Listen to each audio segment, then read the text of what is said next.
여러분 정말 감사합니다. 저희 이 당을 이끌 기회를 주신 것에 정말 감사합니다. 그리고 이 창당 과정 동안 성공적으로 우리 이끌어온 세 명의 창당준비위원장에도 감사를 표합니다. 우리 이기인, 이 세 분이 없었다면 오늘의 그런 창당은 없었을 것입니다.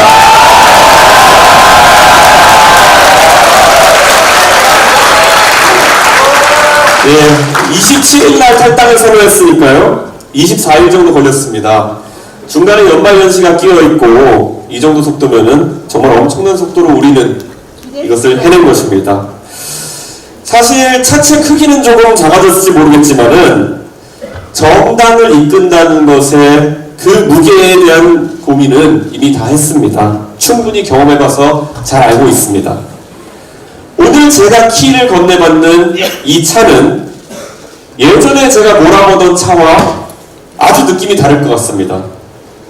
파워핸드 없어가지고 방향을 바꾸려고 그러면은 조금 더 큰 완력을 써야 될지도 모르겠습니다. 어쩌면 몰아보면 수동 변속기가 달려있을지도 모르고 그래서 꿀렁임이 있을지도 모르겠습니다. 하지만 저는 기꺼이 여러분이 명령해 주신 대로 이 키를 받아들겠습니다. 이 차에 55,000명의 자발적인 당원들이 누구의 도움 없이도 자발적으로 참여해 주셨기 때문에 앞으로도 창의적인 활동으로 이 차의 엔진이 되어 주실 것을 확신하기 때문입니다. 맞습니까, 여러분? 이 차에 탑승해 주신 당원 동지 여러분, 여러분을 태우고 이 차를 30년 뒤에 미래 대한민국을 바라보며 개혁의 고속도로 위에 한번 태워보려고 하는데 동의하십니까? 대상장이가 강한 철을 얻고자 할 때 빨갛게 달군 그런 쇠를 액체 속에 담궈서 냉각시키는 과정을 담금질이라고 합니다. 서양에서는 보통 달군 쇠를 기름에 담궈서 담금질을 합니다. 근데 우리나라에서는 전통적으로 물 담금질을 해왔습니다. 물은 기름보다 냉각 속도가 훨씬 빠릅니다. 그렇기 때문에 더 강한 철을 얻을 수 있습니다. 그리고 그 과정을 반복할수록 아주 단단한 칼을 얻을 수 있습니다. 하지만 물속에 달궈진 철을 넣었을 때 쨍 소리가 나면서 균열이 생기거나 휘어버리면은 그 칼은 쓸 수 없게 되기도 합니다.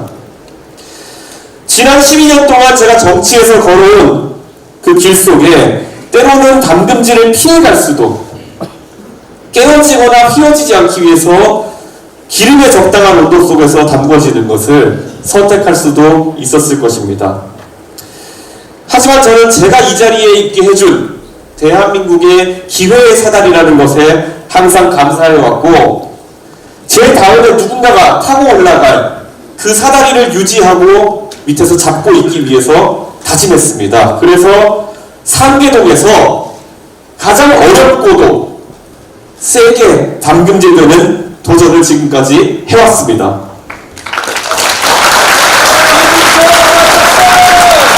만약 지금까지 담궈진 저에게 더 강한 담금질이 필요하다고 하신다면은 저는 언제든지 불 속으로 뛰어들고 더 인고한 다음에 물속에 담가지는 과정을 반복하겠습니다.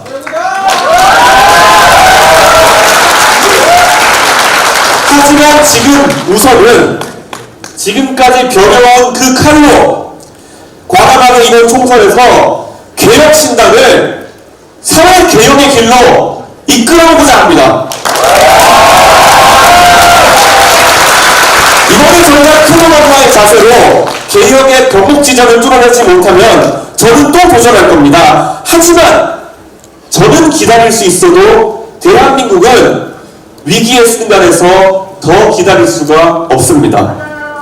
그래서 여러분과 함께 이 오렌지색 옷을 입은 것입니다.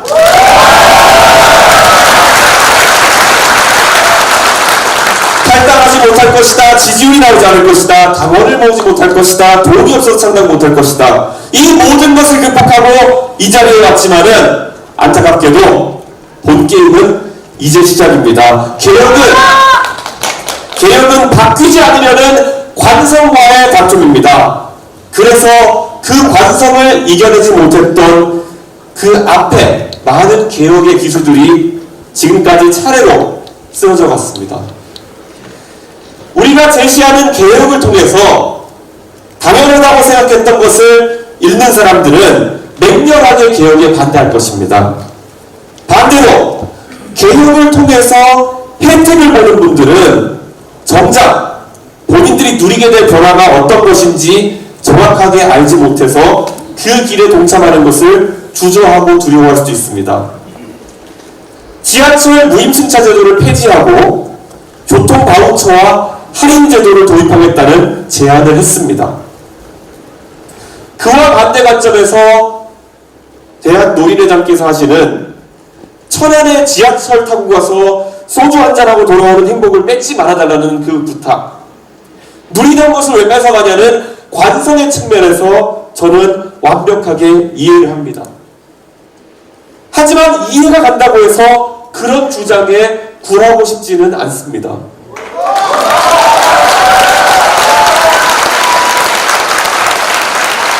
지하철이 없는 지역에 사는 어느 할머니는 장에 나가서 하루에 나물 팔아서 5만원씩 버시면서 오며 가며 버스비로 왕복 3,000원씩 부담하고 계실지도 모릅니다.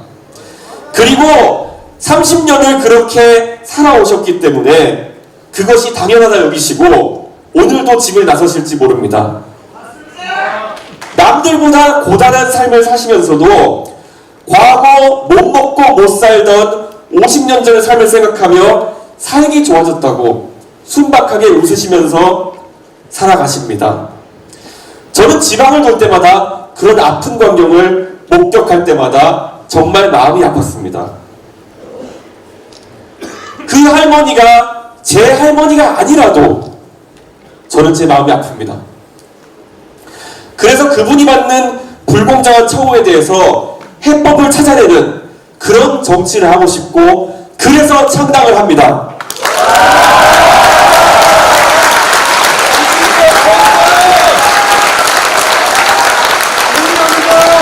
대도시권에 역세권에 거주하시지 않아서 지금까지는 혜택이 없었지만 개혁신당의 교통바우처와 할인정책으로 어쩌면 더 저렴하게 편하게 이동하게 되실 800만 명에 달하는 어르신들의 목소리가 다가오는 총선에서 어쩌면 우리가 생각했던 것보다 크게 들리지 않을 수도 있습니다. 하지만 저희가 추진하는 적극적인 개혁으로 지금까지 그분들이 강요되었고 받아들였던 체념의 관성을 벗어날 수 있게 된다면 그것은 선거 결과와 별도로 측정되는 우리의 성과일 것입니다.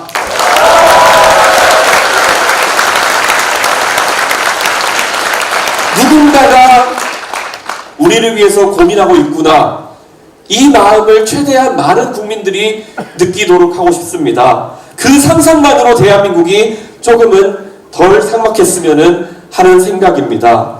만약 1조 2천억 원의 예산이 수반될 교통바우처 정책으로 교통복지의 불균형 문제를 돌파하지 못한다면 이번 총선에서 그보다 훨씬 크고 복잡한 탄핵으로 얽혀있는 연금개혁, 국방개혁과 같은 중요한 과제를 완수하는 것은 요원할 것입니다. 앞으로 누군가에게 월 1만 원의 교통카드를 지급하느냐 마느냐의 문제가 아니라 월 수십만 원의 연금을 깎고 그 대신 어떻게 기본적인 생활 수준을 보장할 것이냐라는 난제를 풀어가는 것이 우리의 과제일 수도 있습니다. 사실 우리는 이미 시험장에 들어와 있습니다. 그리고 시험 문제는 이미 출제되어 있습니다.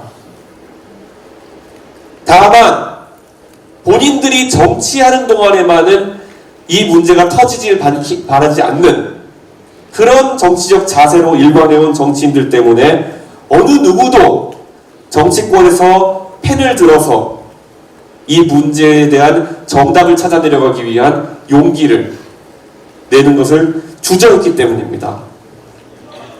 이번 총선에서 우리가 힘주어 개혁을 강조하는 그런 이유는 정치, 사회, 문화 개혁의 기회는 잘 정립된 민주주의 사회에서는 4년마다 또는 5년마다 한 번씩 서는 대목이기 때문입니다.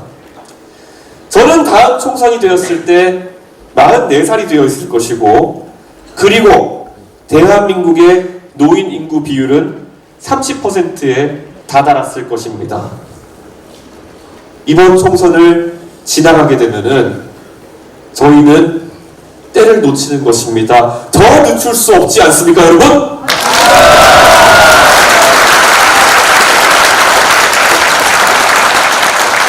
오늘 이 자리에 류호정 의원 오셨습니다.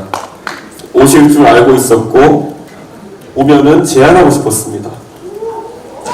류호정 의원과 새로운 선택에서 최근에 여성 징병제에 대한 논의를 꺼내신 것으로 알고 있습니다. 최근 서로 간의 창당 실무가 바빠 정확히 어떤 취지에서 어떤 내용을 발표하셨는지는 제가 다 알지는 못합니다.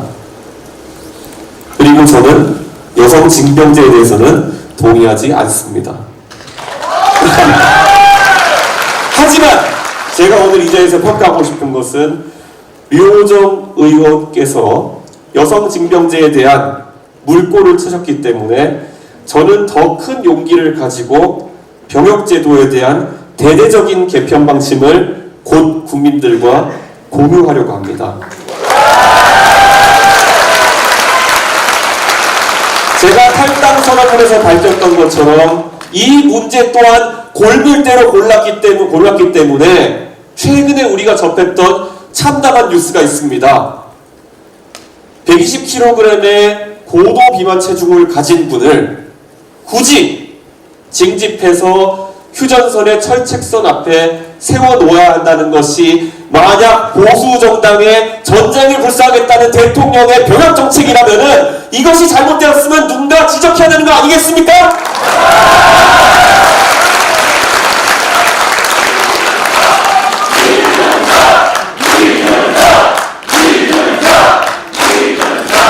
이렇게 판을 깔아놓으니까 발표할 때 세부적으로 무엇을 얘기할까 슬슬 여기 앞에 계신 분들 그리고 우리 당원들 불안하시죠?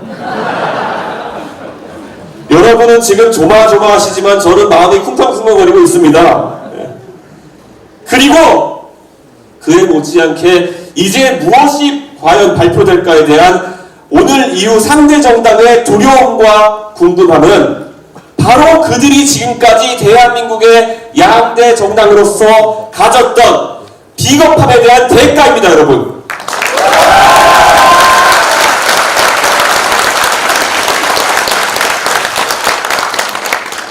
우리가 오늘 이 자리에서 힘을 모아서 그들을 심판하겠다고 뜻을 모으기 전까지 이번 선거를 이재명과 윤석열의 서로를 악당으로 하는 빌런 대결로 한다면 된다는 그런 안일함 속에서 준비해오던 그들에게 정말 대한민국의 모든 시민들이 진정으로 정치에서 다루기를 기대했던 문제들이 무엇인지 보여줄 때가 되었습니다, 여러분!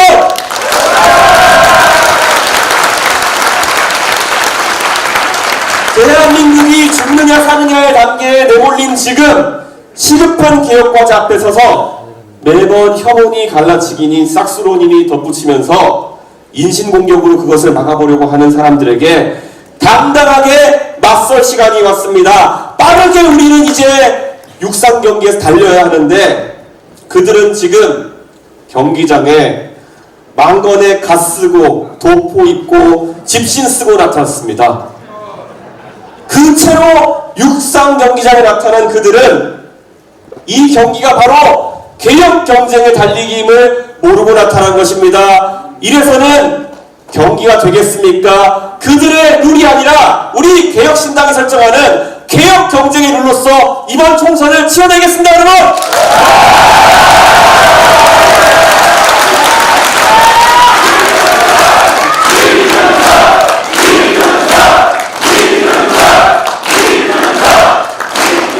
연금 개혁을 하다가 시위대에 둘러싸인 프랑스의 마크롱 대통령과 하르츠 개혁을 주도하다가 17년 동안 정권을 잃었던 슈레더 총리의 기억이 저에게는 참 용기 있는 지도자들도 기억되고 우리는 저것보다 더 나은 개혁을 해야겠다는 그런 다짐으로 다가왔을 때 대한민국의 양대 정당은 우리도 섣불리 개혁하다가 정권을 잃으면 안 되겠다라는 대중영합주의로 자리하게 된 것이 아닌지 저는 궁금합니다.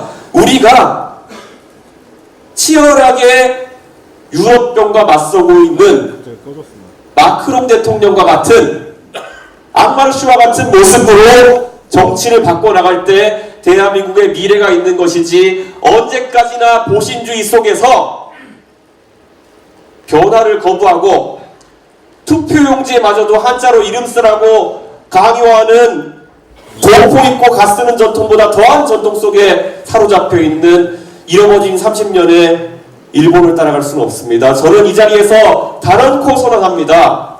우리가 개혁의 길을 선도하고 앞장서 나갈 때 대한민국이 과거 동아시아에서 빛나는 민주주의의 선진국이 된 것처럼 전 세계에서 개혁의 선진국이 될 거다 이렇게 생각합니다. 그 길에 같이 해주시겠습니까?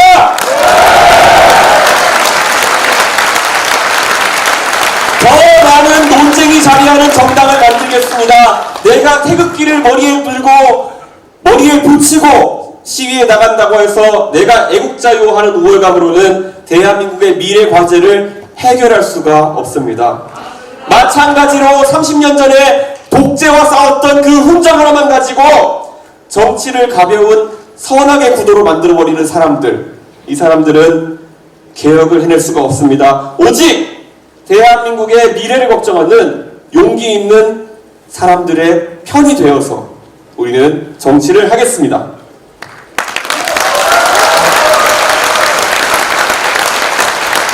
다시 한번 오늘 이 자리에 개혁신당의 시작을 축하해 주시기 위해 오신 내외빈 모두에게 감사의 인사를 올립니다. 우리 개혁신당은 각자의 위치에서 용기 있게 싸우고 있는, 그래서 아무리 검사의 칼이 얼마나 담금질되었는지 모르겠지만은 그 칼만으로는 세상을 다스릴 수 없다는 것을 보여주기 위해 가지고 이렇게 용기 있게 나섰다. 그게 바로 개혁신당 아닙니까, 여러분?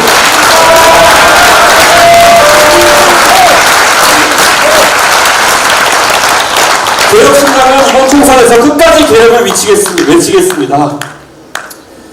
우리가 윤석열 대통령보다 이재명 대표보다 뭘 잘하냐고 묻는다면은 개혁이라고 말씀해 주십시오. 우리가 하는 교육개혁이라고 하는 것은 단순히 사교육 격차를 때려잡는 것에 그치지 않을 것입니다. 우리가 하는 노동개혁이라고 하는 것은 단순히 노조를 어떻게 맛깔나게 때려잡느냐에 그치지 않을 것입니다. 더 많은 일자리가 생기고 더 고용이 촉진되는 그런 개혁이 바로 우리의 노동개혁이 되어야 할 것입니다. 저는 이 사회개혁이라는 것은 어렵기 때문에 얼마나 걸릴지 모르는 것이고 저도 두렵습니다. 하지만 자신 있습니다. 제가 앞으로 정치를 얼마나 하게 될지 모르겠지만은 한 12년쯤 걸리니까 집권 여당 대표할 수 있겠더라고요. 10년 정도 있으면은 한 30년쯤 진정성을 갖고 우리 모두가 어디에 몰두하면은 대한민국 좋은 나라 만들 수 있지 않겠습니까, 여러분?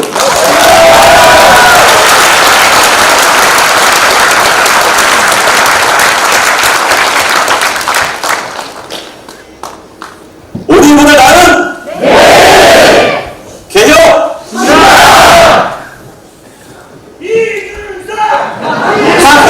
아직 안 끝났어요. 한국의 희망과 새로운 선택과